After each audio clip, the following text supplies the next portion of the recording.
Now it's time for The Way You See It, or the questions you ask. Your comments via social media, and indeed this evening we will focus on those emails and letters in which you're asking me to answer some questions. First up, it's Alan who writes, why did Donald Trump's children fail to register to vote in New York? Seems perhaps their interest in politics has not been something that has been of great importance to them. It's just like Donald not knowing about what running for president entails.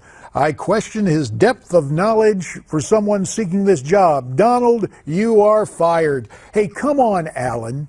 I'm going to get to my answer, but first, to set the stage, since Bob Vanderplaats talked about this earlier in the program, let's listen to what Ivanka and Eric had to say last night when they appeared with their father on CNN for a town hall, and they were asked that very question.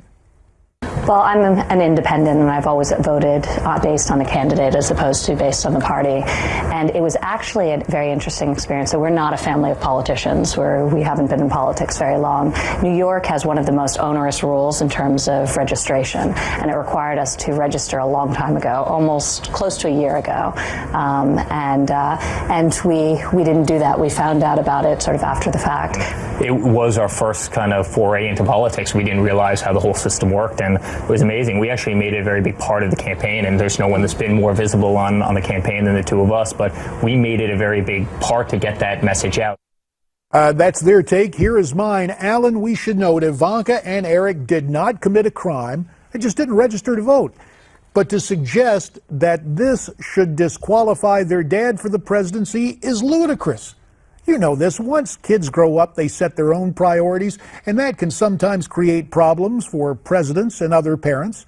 For example, when the White House press corps asked Teddy Roosevelt about the conduct of his firstborn, he responded, "I can be president of the United States or I can control Alice. I cannot possibly do both."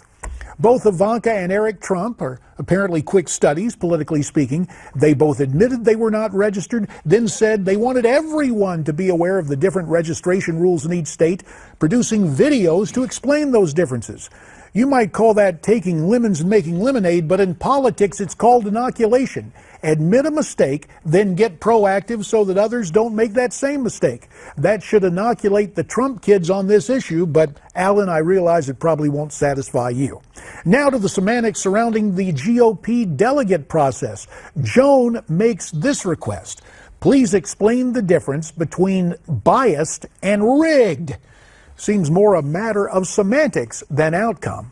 Well, former candidate Rand Paul addressed that very question on MSNBC's Morning Joe yesterday, so let's listen to his explanation. I hear someone's been saying they're rigged. I don't think they're rigged, but they are biased, and intentionally so. What's the difference?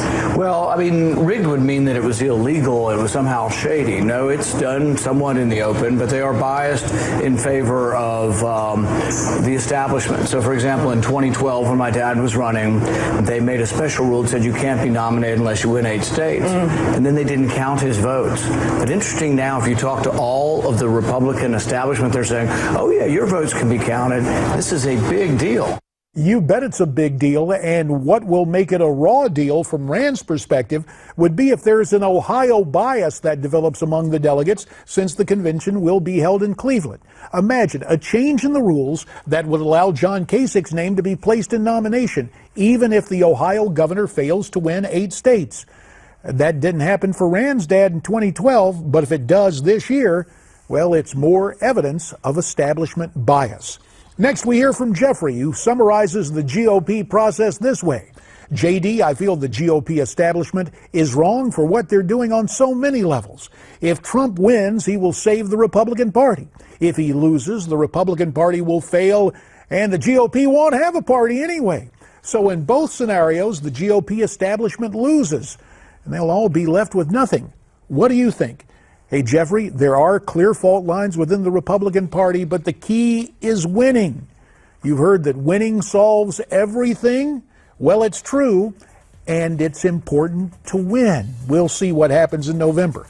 Love to get your comments and try to answer some of the questions you have. Send me your comments at newsmaxtv.com/comments or via Twitter, where our handle is @NewsmaxPrime.